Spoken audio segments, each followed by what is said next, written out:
Thanks. Okay, we'll get started. Thanks everybody for coming. Lovely to have you here. I know there are some new faces, so for those of you who have never been before, I'm John Phillimore. I'm the head of the John Curtin Institute of Public Policy, and so welcome to this Curtin Corner. We are videoing it, so the people on screen, hi, welcome if you've never seen a Curtin Corner. I'm very pleased to be your host. Of course, I would like to acknowledge, is this the one? This is on, good. Acknowledge that we are on the lands of the Whadjuk people of the Noongar Nation, the traditional owners here of this land, and I'd like to pay my respects to traditional owners and their elders past and present. So if you have not been to a Curtin Corner before, we've been running these things for, I've been here 18 years and we'd already started then, so at 20 years I think we've been running Friday afternoon Curtin Corners, a long time, and we used to always hold them here in this building, either downstairs or up here. Then COVID hit and we went online, but I've decided this year to come back and have a few more in person. So the people here will get the reward by having some drinks and nibbles later on. Those of you online, just come next time we have an event that's in person. We do record the sessions, as I said, so you can we'll upload those to the website. It usually takes a week or so, and so if you've got colleagues who couldn't make it, please tell them, and they can look at it down the track. Or if you need to have a second chance to have a look at it. There's plenty of past talks on the website, so please go to the website and check those out. So the format today is that Paul will speak for about 30 minutes, 35 minutes, then we'll have the questions and answers. It's a bit of a discussion. You pretend you're in the United Nations by pressing those buttons and the microphone will work. I'll demonstrate it later on. It's all very exciting. It's a great little room actually. And that way the people who are watching it online can actually hear your questions. That's the reason for doing that. So now I would like to formally introduce our speaker, Paul Nicholls, who I hadn't realised was back in Perth. October last year, Paul was appointed as the CEO of the ChemCentre just in October, having previously held Executive Director and Director roles at the University of Queensland, here at Curtin, where of course I knew him, the Pawsey Computing Centre over the road there at Technology Park, and he was also had a senior role at WA's Science Centre called SciTech, who some of you may have gone to or taken your kids or grandkids to. So Paul holds a Bachelor of Science with honours in Neuroanatomy. He's got a graduate in Education, Science and Computing from UWA. He's a Fellow of Leadership WA. He's a graduate of the Australian Institute of Company Directors and all around a good guy. So Paul, it's great to have you here at Curtin yet again, and lovely to hear from you about the ChemCentre. Welcome, Paul Nicholls. Thank you. Thank you, John, and it is lovely to be back. We had a journey to Queensland for a couple of years.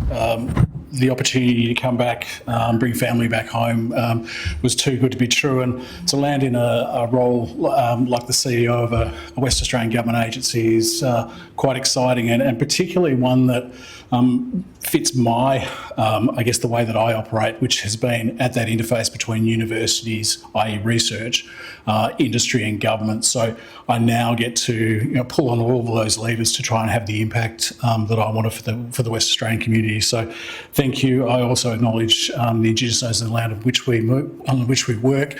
One of the things I've been taught is to ensure that that acknowledgement considers the perspective of the presentation.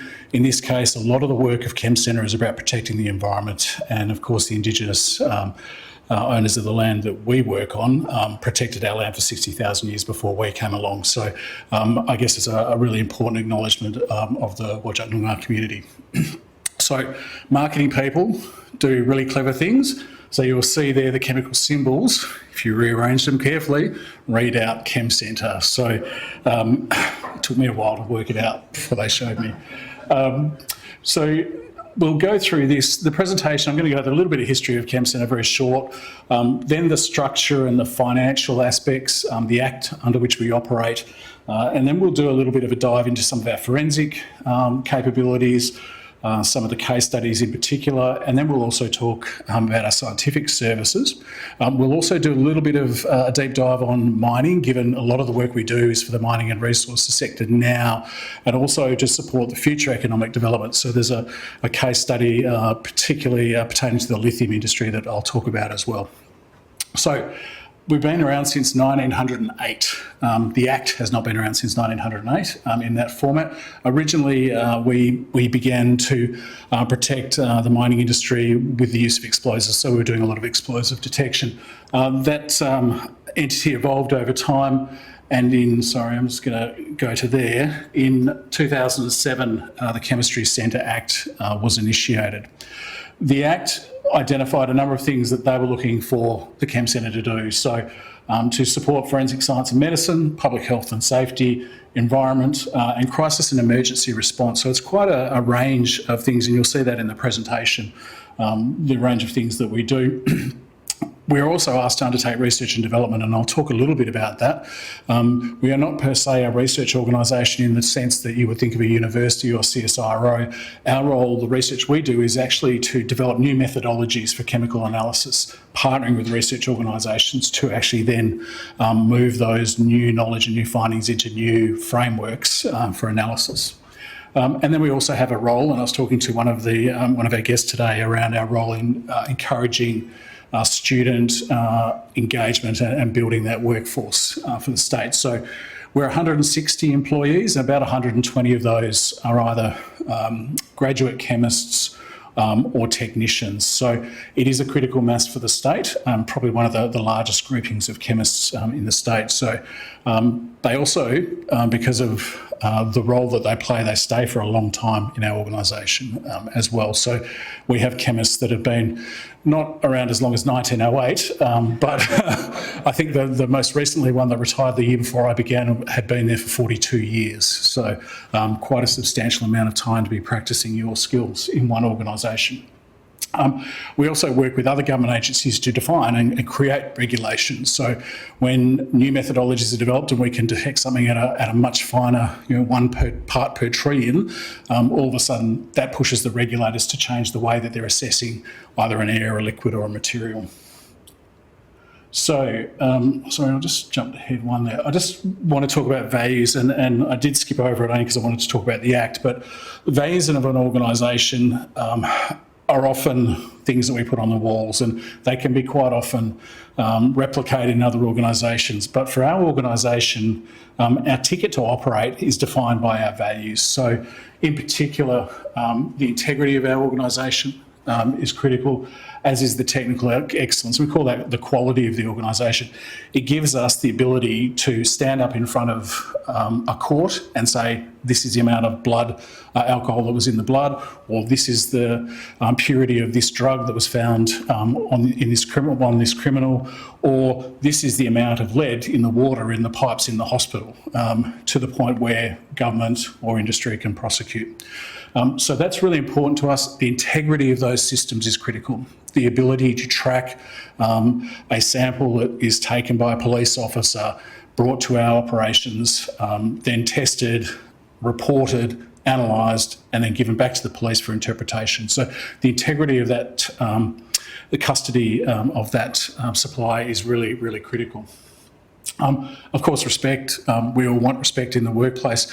The challenge for this organisation is that sometimes it sits at that really prickly interface between government and industry as the independent arbiter of what a material is, or what the components or an analyte is in a particular aspect. So really important that we can maintain those relationships. And I talked about the innovation, of course, and the ability to actually develop new methodologies. So we've talked about the Act.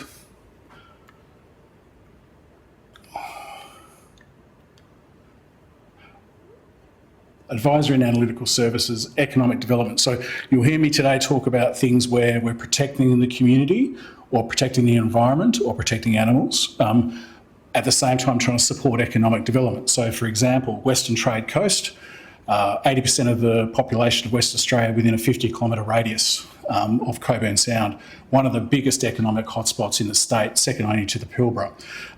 We want that economic development to occur. We want decarbonisation, we want AUKUS, we want all of that great work, but we've also got to remember our community and our environment is right there. So a perfect role for us to play in that sense that we're helping protect the community and support economic development. The R&D we've talked about. The commercial activities, so we'll talk today about forensic sciences, which is contract-based. We have clear contracts with our with our clients, police, coroners, racing and wagering WA. And then we have this other aspect, which is around who else needs our services. We can sell those services to government or industry on a cost recovery basis. So we also have a commercial lens, and part of my role, because I've spent a lot of time at that interface between industry and universities, is to actually drive that commercial aspect of the business. The forensics will keep going. We'll get our CPI increase on an annual basis. Yes, the police will do more testing and want faster turnaround times all the time, but they're not going to increase the investment level significantly. But I have another part of my business where I can make money.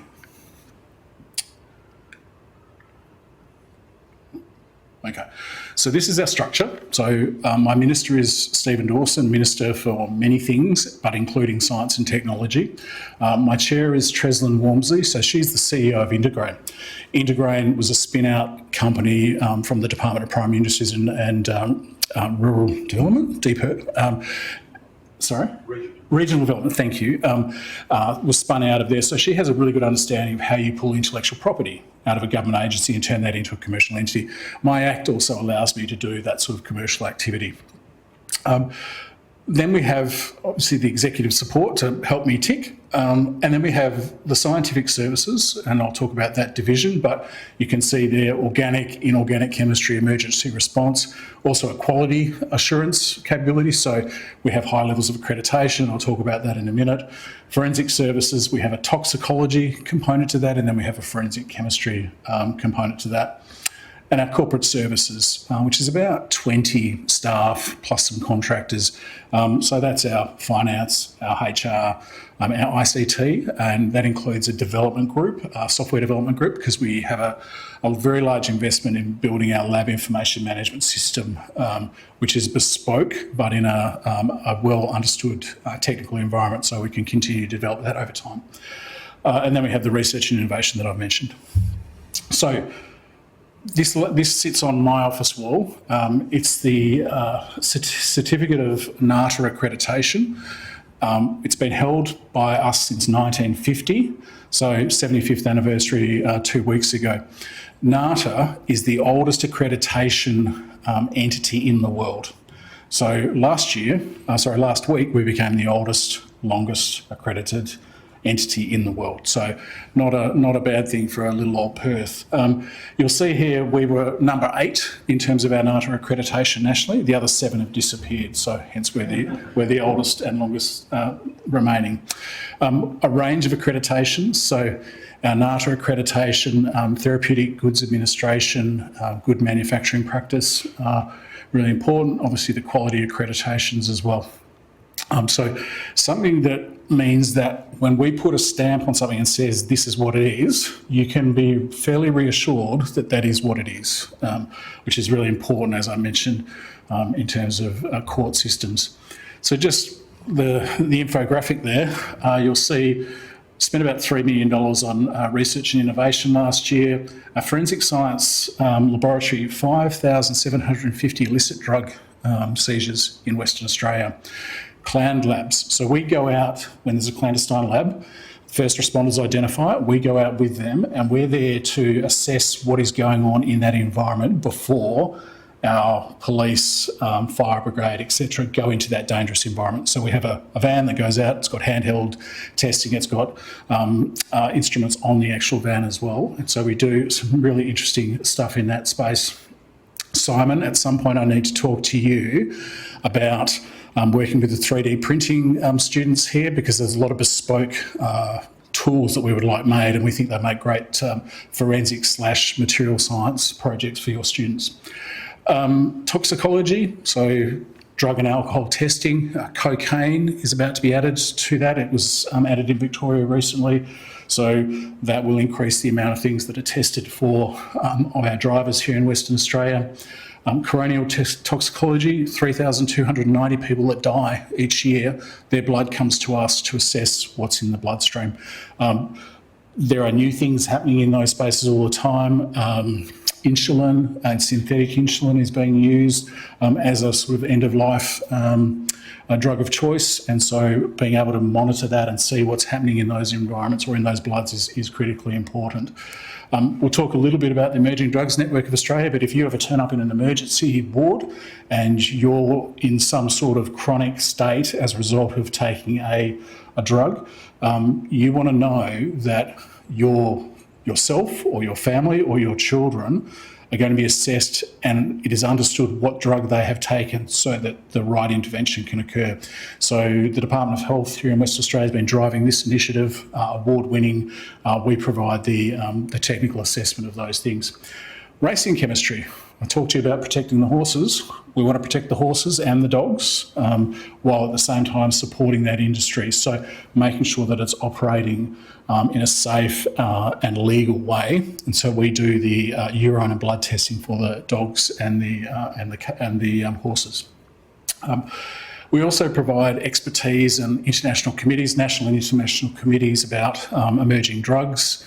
Also things that are happening in forensics as well.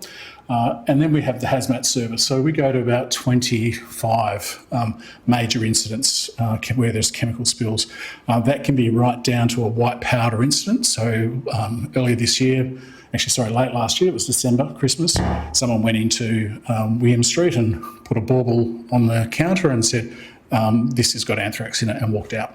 So we went there and actually addressed that, took it out. We have what's called a gamma irradiation unit inside our facility, and we basically nuked that piece of material to make sure there was nothing organic in that. And then we tested it and found out it was a fairly innocuous substance. I can't remember what it was, otherwise I'd tell you, but something very basic. Oh, sorry, the other thing that I did want to mention is lithium ion. So we see a lot about the fires that are occurring. Obviously, that's dangerous in itself. These batteries also release very serious fumes from that. And it was not understood until we'd done work with DFES around how far those plumes of materials actually went during a fire. So pretty nasty stuff. Sources of revenue. I've mentioned to you individual unique contracts. So WA Police, we have a direct contract with about 10 million, State Coroner 5, DFES 1.5 as part of that hazmat service, RAWA, the Racing Western Australia, 1.77 million. I talked to you about our commercial clients, $8 million. So we're about $40 million in terms of revenue per annum. Obviously, like most service industries, human capital is the critical part. Accommodation, 6.35. Does anyone know who I pay rent to? Yes. So we pay rent to Curtin. So we sit in building 500.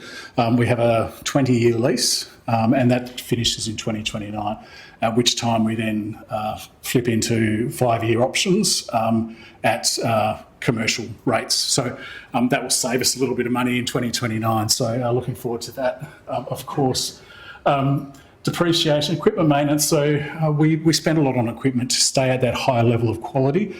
We spend about $2.5 million a year on equipment and equipment replacement, which is quite generous, but you need that level of quality equipment to ensure that you stay on top of the latest trends.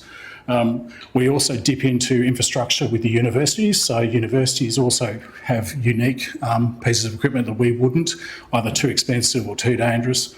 So we often work in collaboration with university partners on that. So in terms of forensics, I mentioned two sides, forensic chemistry and forensic toxicology. These are the things we do. So I mentioned illicit drugs, clandestine labs, drug profiling, and chemical criminalistics, which can be quite varied. So we work with the WA Police Force, so all of their drug and alcohol testing, any illicit drug seizures, any cases that have a chemical element to them and they need support, and I'll talk a little bit about a couple of those. Similarly, Australian Border Force, they want to know what's coming into the state in particular, so we end up with a lot of those samples. Similarly, Home Affairs and Department of Health, particularly around water and air monitoring, we're involved in a lot of that. I've covered that. There's someone made a very nice transition for me. I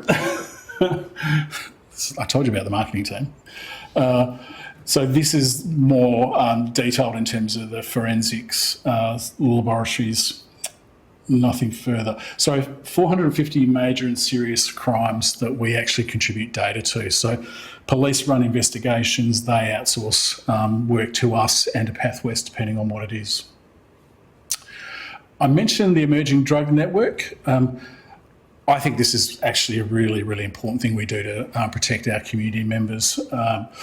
You will see that this won an award in terms of the Health Department. It's also nominated for a Premier Science Award next week.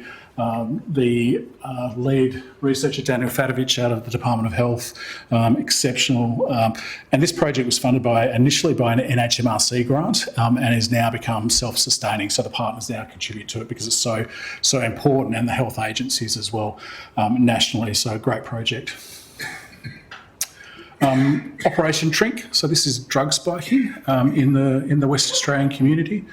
The number of cases has increased substantially, more synthetic drugs being made available.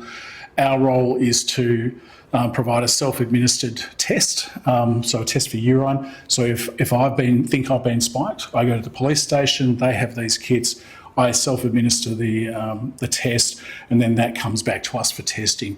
That obviously can then be used as evidence in criminal charges. 700 of those, so 700 people in the community have come forward, let alone those that haven't. So I think we're looking at the tip of the iceberg, saying that they're willing to go to a police station and actually have the test. Oh, sorry, the important aspect there that I did miss, 48-hour turnaround. So we have a range of turnaround times on our tests, depending on the urgency of those. So most, for example, tests in alcohol or drugs from driving will be a 4-week turnaround. Some of those, if they're not going to court, might last months. Others, if something is an urgent, high-profile, critical case, we will do a 48-hour turnaround on a case, which pushes everything else out. But that ranking is often determined by the court system and when someone's actually likely to go into court. The other one, obviously the most high-profile case that we've been involved in is probably the most high-profile case in Western Australia is the Claremont serial killing. A significant component of the conviction related to the fibre samples that were taken from vehicles and from the individual's workplace and their home. And our role was to create that. It's not a database, it's a collection of samples. I'm very careful not to say it's a comprehensive database, but it actually was the samples that we used to actually convict the Claremont serial killers. So we also were required to give expert evidence in court for 9 days during that period. And our staff often do that. But this one, of course, is very high profile and something we're quite proud of that we contributed to. These types of cases come to us quite often. You will never see ChemCentre named in the paper, but there have been multiple cases of hit and runs, of gunshot victims, etc., that we're doing the work behind the scenes for police to enable the conviction. Simon, you've probably got a whole list of those cases that you can provide. As it happens, the fibres expert in this case that you're talking about, who was in the box for 9 days, was a Curtin honours chemistry graduate. He was actually Lovely. One of my first honours students. Who was that? Reese Powell. Right. So for the record, Reese Powell was a student of Professor Simon And Professor Bill Van Brunswick. And Bill Van Brunswick, whose son I know really well. So that's really important in terms of identifying that pathway of skills development out of universities into chemistry centres and other government agencies is really important and requires strong support. And we end up having very applied impact using those. So then our scientific services division, and this is a little bit more detailed. I'm going to jump through some of these and I'll just make some quick references. We can test nutrient levels in all sorts of waters. We don't do commodity testing. There's plenty of commercial testing agencies, companies that operate in Western Australia that can do these things to the levels required for the purposes required, cheaper than us. Because of the high level of accreditation, we cost more. And often you don't need that level of accreditation to understand whether the pH in a water sample, for example. But we do stuff that becomes a little bit more interesting. So microplastics in the marine animals, so crayfish, we've done a fair bit of work in that space. We like to see what happens in sediments. So as you create trenches in Coburn Sound, we're often asked to do some of the analysis of that work.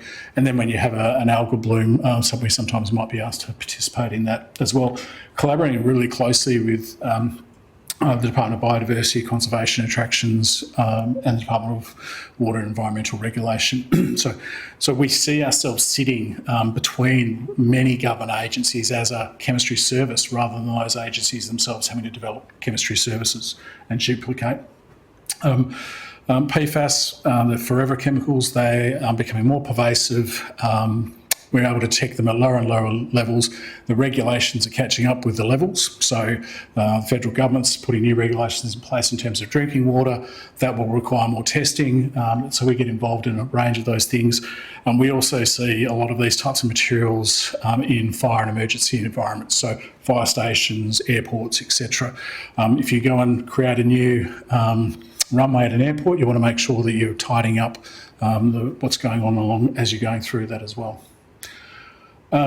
Petroleum spills, doesn't surprise anyone. We have some really international level expertise in terms of being able to fingerprint petroleum. So a lot of the regulators want to know where that's entering into sand or marine environments, terrestrial or marine environments, but also the self-regulation of industry as well. They're also wanting to make sure that they're operating well. Won't go into any more detail on that. Air analysis. So, for instance, if you're operating a mine close to a community, which happens across Western Australia, often the community wants to know that the air is safe. I had a phone call from a concerned citizen down in Busselton last week saying someone's operating close nearby. I've got all of these scratches and itches and what have you, and I'm saying, well, yes, go to Path West, get the test done, report to the Department of Water and Environment Regulation, because it might be a case that there is something going on, some sort of chemicals in the atmosphere down there. So we can test for a whole range of things. You'll see terpenes there, pretty noxious stuff, mercury, heavy metals. I did want to call out this project. It's obviously it's one I'm very interested in. When I was at Curtin, I was part of the team that led the development of the project that Curtin was part of. So effectively, WA takes funding from the industry that are operating up in the Burrup. They're asking Curtin to monitor what's happening. We do the analytical testing only. I want to be very clear on that. We do the analytical testing, we provide that to Curtin. Curtin and its colleagues do the interpretation and then provide that to WA, who then basically regulate. I will not answer any questions about my interpretation of the Burrup Peninsula today. Except maybe over a glass of wine. So, really important work. When I was at Curtin, really pleased to be doing full circle and coming back and seeing ChemCentre's role in that now. LEAF testing, Leaching Environmental Assessment Framework, effectively is tracking liquids through solids and what's actually going through them. So you can imagine mine pit lakes, really important, fracking, for example, but also if I go and put something, a particular type of material in an environment and it rains, what happens? I'll come back to that story later, but ChemCentre has led the development of new ways of applying leaching frameworks here in Western Australia and published internationally in partnership with the Minerals Research Institute of WA. Cannabis and hemp. Why are we doing lots of testing of cannabis and hemp? Can anyone tell me? Medicinal, yeah. So if I can go to a doctor and say, I'm anxious, I'm depressed, I'm stressed, or I'm in pain, if I can hit 2 of 4, I think it is, I can get prescribed medicinal cannabis. That is becoming a very massive industry in Australia. The risk for the community, again, protecting the community, the risk for the community is that that is not regulated and the quality of those materials is not understood. There are a whole range of things that end up in cannabis, medicinal cannabis, through the production environment.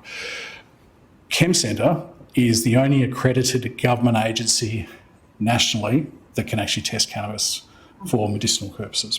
There is a number of commercial providers. They don't give you the government stamp. So we do this to not only protect the community, but to enable economic development. It is I'll call it a growing industry. It's growing very fast for us as a business. It will only be a business, I think, for 2 to 3 years before those companies become self-regulated, so they pass their Therapeutic Goods Administration obligations and then they move into production environments. So, but we're going to make hay while the sun shines, and we use that to cross-subsidise a lot of our other development, investments in infrastructure, development of people. So really large part of my business at the moment. I'll talk a little bit more about that. Emerging further into medicinal chemistry, novel psychoactive substances, so MDMA, and you will see there was a company that won an award last week, Amiria, who are now trialling psilocybin, MDMA, I think it's MDMA as well, but definitely psilocybin for use in mental health programs of work. So really important. Again, same thing as the cannabis, make sure we protect the community. Hazmat, and I'm calling them service obligations. There are a lot of things that we do that no one will pay for. Our training and development, the equipment, delivery of the hazmat services. So you saw in that first, in the pie chart, there was about $9 million of government appropriation. That is to cover the costs of all these sorts of things. So we provide a lot of the chemical warfare and gamma radiation unit work that we also talked about. So I want to do now the deep dive into mining. It'll be really quick, this piece. So obviously mining state, a lot going on. I've called out this region down here because of the lithium processing, and I'll do a deep dive into that in a second. But the gold fields, really important, and particularly explosives and things like arsenic and use of arsenic in those processes. And then the Pilbara. We are involved in that full cycle of work for the mining industry. And so we tried breaking out. We had an event at Optus Stadium last week, 140 people, where we brought the mining and the environmental industry together and talked about our role in this as part of business development activity. I'm not shy about that. Acid metalliferous drainage. So we do a lot of the modelling of what will happen when you use acids to extract metals. The mine pit lakes, so you've got a mine pit lake, I want to close it, well hang on, what's in it? Is it safe for the community to swim in? Is there anything going through that mine pit lake? Cyanide and testing, so again the gold industry. We talked about Murray-Juga, underground air quality monitoring as well as on-ground air quality, and then the LEAF, which is the leaching studies. Ultimately, we want economic development in the state, but we want it to be sustainable and we want to trust that it's safe. And so we play that role along with our other government colleagues, but we sit in the centre of that. So then how do we make sure we stay at the front edge? So this is the Research and Innovation Group. I've got a group that's about 6.5 FTE. It's small. It's not a competitive research organisation in the sense that you would think of that in a university environment. It is a research organisation that is working with the key partners that it can, both industry on the demand side and then government and industry on the demand side, and then universities or research organisations in terms of supply to develop the new methodologies, the new regulation to enable that economic development to occur. So we do all of those things. As I mentioned, we've got 160 staff at our disposal, 6 researchers themselves, and they operate across a pretty broad range of areas. And so we link ourselves to the state government's 10-year science and technology plan. You can see we're operating forensics, mining environment, ag, water, biodiversity, emerging. A bit light on in defence, but definitely a business that we expect will be more active in. We've had the the Pearl Harbor US Marine facility come and visit us recently.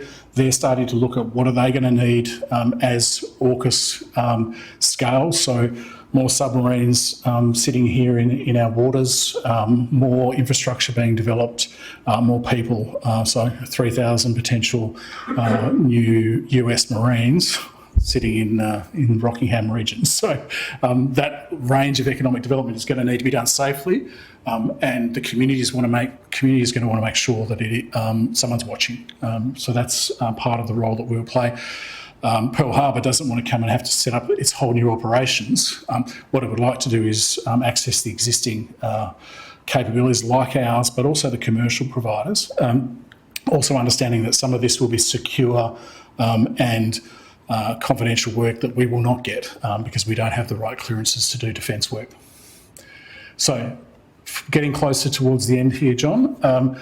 Lithium industry in Western Australia, $5 billion direct revenue in financial year 24, 5% of royalty income, 11,500 jobs directly supported, another 11,000 indirectly, 60% of the total lithium production internationally out of Western Australia, 55% of spodumene. So that's the processed material. Lithium mine sites, so you can see the blue dots, lithium estimates, reserves, no reserve in some of those red areas. Hydroxide plants, you can see 3 of them down here, Rockingham and a bit further south. So Kwinana has Tianqi and Covalent, Kemerton has Albemarle. Combined capital, we talked about $5.6 billion. For every tonne of lithium hydroxide produced, 10 to 11 tonnes of what's called delithiated beta-spodumene, a byproduct, in brackets, not a waste. Byproduct, not a waste. Really important in terms of how you regulate this industry. So DBS, we're going to call it DBS from here on in. It can be produced as a manufactured sand or as an aggregate or as a fine powder like cement. WA needs lots of concrete because we've got a $10 billion program, I think it's $20 billion program of work, government and industry over the next 10 years. So Metronet, Westport, roads, airplane runways, not to mention the industrial construction program that's going. Western Australia does not have enough sand, aggregate and cement to do all of that work. So at the moment, this currently is costing the industry to dispose of. They pay for it to be shipped somewhere else, they pay for it to be stored because it has no pathway into a commercial product like this. So we are working with industry and government and universities to try and create a pathway for these materials. So they can be created in all sorts of different ways, as I said, and they've got all sorts of different uses. Some of them, if we analyse them, we might go, maybe not the best thing to stick in the port concrete because it might be damaging to the environment. But hey, encapsulated within clay under a road, 2 feet under a road, maybe that would work. And maybe that means we don't need to go and clear forests or import sand and aggregate as well. The interesting thing from a perspective of concrete, 70% of the emissions in production of concrete are actually scope Horizon 3 emissions as we import them from Korea and Singapore. So this is the work we're doing. I talked about lithium. So we do a lot of leaching studies around what happens to this DBS product, which still has 6% lithium in it on average. What happens to that if you stick it under a road, on an embankment, in a piece of concrete, under a house, in a port. So we're doing all of that work with those other entities. So I've had some substantial support from the state government, from the industry partners and regulators to help coordinate that work. If we go back to the slide about what we do in terms of research, we're a coordinator and a facilitator. So we do a lot of that work. And that's our plan, right? So let's see if we can get that into these built environments over the next 2 to 3 years. It will help our lithium industry as well, because at the moment they're paying to get rid of it. If they get paid for it to be used, or even zero net cost, then all of a sudden it improves the profitability of their business and the 22,000 employees that we have in the state. DBS and cement, we've talked about that, I think, enough. And our role really there is in that coordination, and even to the point of lobbying Standards Australia to make sure that DBS is accredited for use in as a pozzolanic material, a cement product, or that it can be used in a mixed blend concrete, because it wasn't. The regulators sit on the East Coast. Lithium's not a problem for them in the East Coast. They don't do it. So it's only a West Australian issue / opportunity. So that's been great. You can see Curtin's a great partner there. The Sustainable Built Environment National Research Centre, also Associate Professor Zhihong Zhang in Civil and Mechanical Engineering, really great. Cement Australia, previously BGC, also a big partner in that as well. So I'm reaching the end. Our future state, we mentioned the facility that we're currently sitting in at Curtin University, 160 people. It's probably built for 110. I'm about to purchase a new facility in Technology Park. We will move 30 people there. It'll be our medicinal chemistry groups. So that'll give them some high quality spec laboratories that we can use over time. We'll purchase that facility. It gives us the flexibility to change and respond. I mentioned that I think it's a 2 to 3 year horizon. Something else will come along. I want to be able to pivot when I want to. We'll continue our operations in Building 500. So we enjoy the partnership with Molecular and Life Sciences on the other side of the building. A lot of those students, as Simon mentioned, end up coming and working for us. A lot of students from universities across Western Australia come work for us. And then I've talked to you about what I think is the significant growth, economic growth in the Western Trade Coast. And so I'm always mindful of, okay, what's my opportunity there? The state's looking at a critical minerals advanced processing facility. They're looking at a defence facility. You might have seen yesterday that Acciona announced a $1.1 billion waste to energy development. We could be part of that. So we've got to keep an open mind. And going back to my act, I have the ability to actually enter into those types of agreements with lots of permission required from lots of different people in government. But definitely they're aspirational things. And then, ideally, I'd love this. And what I could imagine, and we've talked about with other agencies, is what would a state scientific centre look like, where all of these types of analytical scientists in the state, particularly those in government agencies like police and Department of Health, etc., DBCA, WA, what would happen if we put them all together, and imagine the critical mass and the collaboration that might occur in that world. So that's a 10-year plan, but something to aim for. So finally, we do lots with industry. Obviously, mining is core to that, but medicinal cannabis is a lot of work in that space. Construction as well. And then we have lots of research partnerships. A recent project we did on proteomics with Pathwest. The original intellectual property came from UC Davis, California, and that collaboration will see hopefully protein being used as an additional tool for police in investigations where DNA might not exist. And of course, cooperative research centres, we love them. And we put cash into them because they're right at the edge of what is industry looking for, what can government help with. And so that's probably the last piece. And then our government. So government's key to what we do. And we work with most of the government agencies in the state, if not all. And I would be remiss in saying that when I say we're centre, we probably sit outside most of their circles of influence as well. So there's some amazing stuff that goes on in government industry. And I am proud to say that last week we won the Government Innovation section of the Innovator of the Year Awards for our forensics work in proteomics. So the inaugural government award, really pleasing to have won that.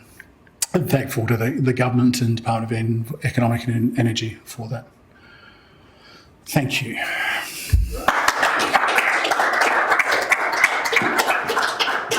That's fantastic, Paul. questions. You press the button in front of you and you talk, and then at the end of the question, you press the button. So Paul can answer the question. So I'm going to go first though. One of the reasons I brought Paul along was that, in a sense, it's interesting that we have such an incredible agency here. Has there ever been any challenge or pressure about whether we should privatise the ChemCentre? I don't want us to, but I'm just wondering, do all state governments, for example, have similar organisations such as yours, or in the privatisation sort of era, do they sell these things off? Firstly, I can't believe you as the host asked the first question. So we are unique in Australia, and probably internationally, in terms of that combination of forensic, government subsidised, with a commercial lens. There is not another one in Australia. A lot of the forensics laboratories so Victorian Institute for Forensic Medicine, aligned with the Health Department and Police. In Queensland, aligned with the Department of Health. So the forensics are usually linked to either police or health. So when we talk about a state analytical centre, you could imagine those entities being part of that. And then the scientific services happen everywhere. So a lot of the state government agencies, and I mentioned that duplication that we're trying to avoid here, I think that happens in other states. But there are also commercial providers that operate in niche environments. The challenge and the opportunity for Western Australia is that we're at least 4 hours, and 4 hours appears to be a 24-hour turnaround difference between getting a test done here versus getting it done over East. Racing and Wagering had a look at it a year ago, felt that, a couple of years ago, that perhaps they might be able to get cheaper from another provider. Just doesn't work out. So we only look at cost recovery plus a very small CPI index with any of our government partners, enough for us to invest in the infrastructure and the people. So pushing to be commercialised, hazmat services, no one's going to pay for that. Upgrading equipment all the time, no one's going to pay for that. Development of people, maybe in the full cost recovery models. But I think I wouldn't say we have a monopoly, definitely don't, because an agency can decide there's a Premier's circular that says you should get a quote from us, but you don't have to buy from us. What you'll find is government agencies will quite often get a quote and decide to go with a commercial provider. I can give you an example of a commercial provider that provided some results. 6 months later, I had to go back and retest it and get paid a second time by the government agency because they needed that confidence and reliability. But if you're going to just test water for pH levels, go and use commercial providers all you like. I'm not interested in that work, but I am interested in the lead in the pipes work, and we did that, and we were paid for that. Then we went and bidded to actually do the commercial work and the ongoing testing. We missed out. So that can be challenging at times.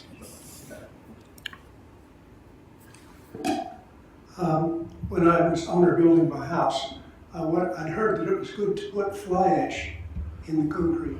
Can you speak to that? Good too, yes. So there's a thing called the Recovered Materials Framework, and those are the types of materials that go through that regulatory environment to make decisions on whether they can and can't be used. I don't know the answer if fly ash can be, but I know that we've done a lot of the work as part of the Recovered Materials Framework on fly ash. So I won't answer yes. So what happens is the construction industry decides if something's safe to put, if they're willing to use it from an engineering perspective, and I'm pretty sure fly ash has been. The question then is it safe in terms of the environmental regulation? And those two things don't always match up. Yeah, well, his concern when I rang up the supplier of fly ash in the eastern states, he said, how much do you want? And I was seeing, for a slab. Yep. And he said, we only give it away by the trainloads. Oh, there you go. Interesting information. Different states will also have different environmental regulations as well.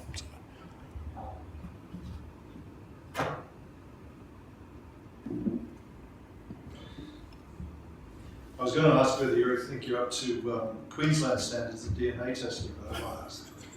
You can ask that. No, that's okay, because I don't do the DNA testing. So the DNA testing is done by PathWest. That's what I thought. Yeah. But I'm happy to comment if you'd like me to. Please do. Yeah. So I think that is an interesting study around organisational psychology. Just give a little bit of background. Sure, sorry. I think it's 2 years ago, 3 years ago maybe, in Queensland, there was, it became apparent that a lot of the testing, a significant proportion of the testing done for DNA was inaccurate or had not followed the quality processes that are required to assess DNA, and as a result of that, there is a increased risk, therefore, of any prosecutions using that information being incorrect prosecution or invalid. So basically, there is a requirement then for the government to then go back and retest a significant proportion of those cases, and also to build infrastructure that will provide the level of quality, safety and assurance of the quality of the DNA testing in Queensland. So my understanding was there was a commitment under the Labor government to build a $400 million facility. I think the change in government, I'm not sure if that's still progressing, but I know that the cost of retesting all of that is significant. Now, when the review was done of that, and you can go and read the review online, there were significant issues in terms of pressure and bullying identified in the system. So people felt compelled to take shortcuts in those environments to meet turnaround times and stuff. It's something we are, and our business is very conscious of, is to make sure that we're right on top of what a standard turnaround time looks like, what benchmarking looks like for individual employees, what the psychosocial hazards are for those employees, particularly those dealing with significant police cases where there's high levels of offensive materials and what have you. So I have a big risk for this type of industry, and so we're very conscious. And I am, even though I'll say that we want bigger facilities, we are well resourced in terms of equipment and FTE. It's always about making sure we've got the right resources and the right FTE, working on the right things at the right time. Luckily, DNA is not one of the things I have to deal with. That wasn't my question. You have a second. You have a second question. My real question is much more mundane, I'm afraid. From what you've said, your organisation is unique in Australia, bringing under one roof several different functions. Is that synergistic? I hate to use the word, but is it synergistic? Or is it just, could it be carried out as efficiently by task-specific organisations? So the synergies that I see are that collective, and if you remember the expenditure, I think it was about 60%, 57% is people. They're the same types of people operating those businesses. There is movement between those businesses. There is sharing of equipment, sharing of standards, sharing of quality accreditation. So there's a whole lot of benefits of doing that. But I suspect you could carve them up into lots of different smaller businesses. The risk of doing that for me is that you end up being captured. So our forensics ends up being in police and ends up being in health, and you don't have that same level of separation in terms of independence. Yep. And if I may, just a supplementary to John's question. Yep. Do other states look at you with envy and admiration? Do they learn from you? Oh, you'd have to ask other states. You don't get inquiries? We do. So we have a number of experts that sit on national panels. We also do quality control benchmarking. So people will send us blind samples and we'll do the assessment, and then I'll go back to them and they use that to do their own verification. And we'll do the same with those states. So it's a pretty collaborative group of entities, and I say group of entities because they're not all chem centres across the state, across the country that we work on. I think we do get a lot of visitors nationally and even internationally in the region coming and looking at what we're doing, particularly on our forensic side. But then again, I always worried that the scientific services isn't as sexy as the forensics, and so I'm constantly talking about how great that leaching work is and the work we're doing to support the circular economy in Western Australia and how we're protecting the community. So I think the answer is yes, people respect what we do. We publish a lot with the universities as well. So, I mean, you could ask the academics in the room whether they think I really meant in terms of other states saying, is that a model we should follow? we definitely get asked to be part of reviews of other states and what we do, and they want to know what we do and what's standard operating and what we cost. Thank you. Thank you very much. Really enjoyed that. And just as a personal note, the NASA. I've got an accreditation with NASA. It's probably slightly bigger than 8. But it just brought it back to my old days of quality assurance. So nice memory. But I'm going to go on the other side of things. I do want to ask you about your interpretation of the interpretation issue that you have with agencies and government, but I'll leave that one for the wine. Yeah. And just sort of go to the madcap science side of things. So you've got a lot of scientists, some have been there for long years. I've certainly met a few scientists by the time, and they have some very strange ideas, and they want to test some very strange things. So the tension I'm interested in is, how do you keep them out of mixing things in the labs that they possibly shouldn't be? You want to know what happens. And have you actually, out of that, found anything that's been really valuable to your customer base, or something that you're not expecting? That's a great question. It was actually about 5. It was actually about 5 questions. The question that there's a lot of passion. So firstly, I'll say there is a lot of passion in that organisation, and scientists that have been there for a long time. There is I won't say mundaneness, but there is a routineness that is embedded in the majority of the parts of the organisation.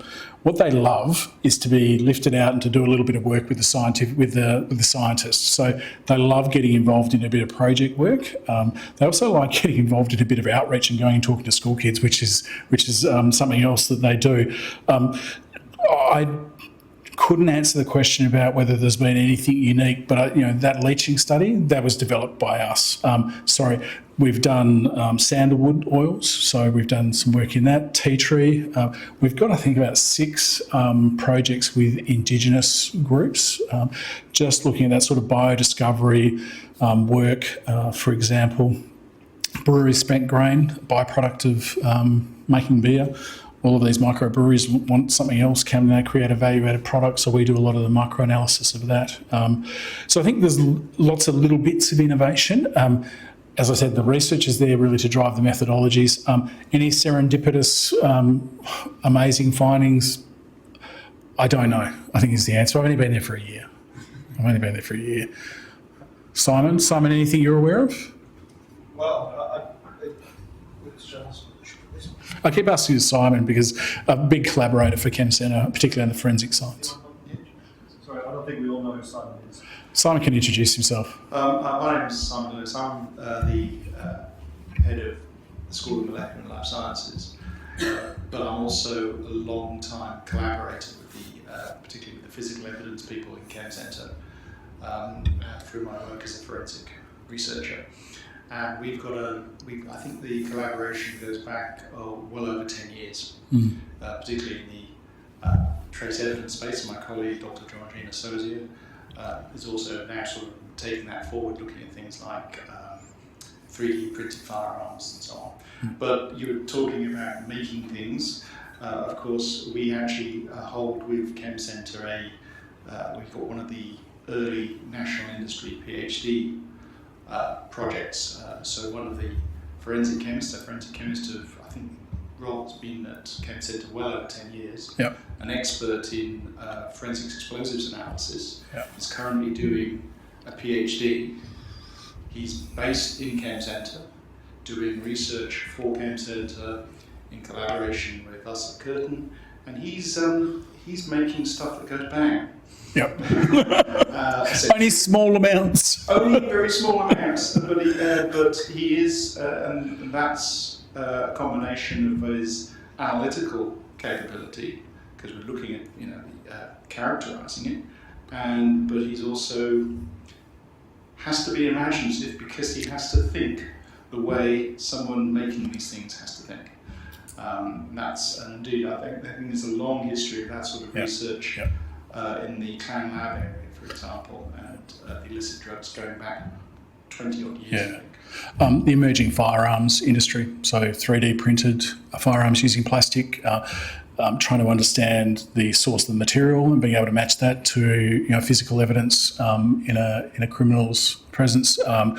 We also do sexual assault cases, doing lubricant matching as well. So that's a development that is globally recognised.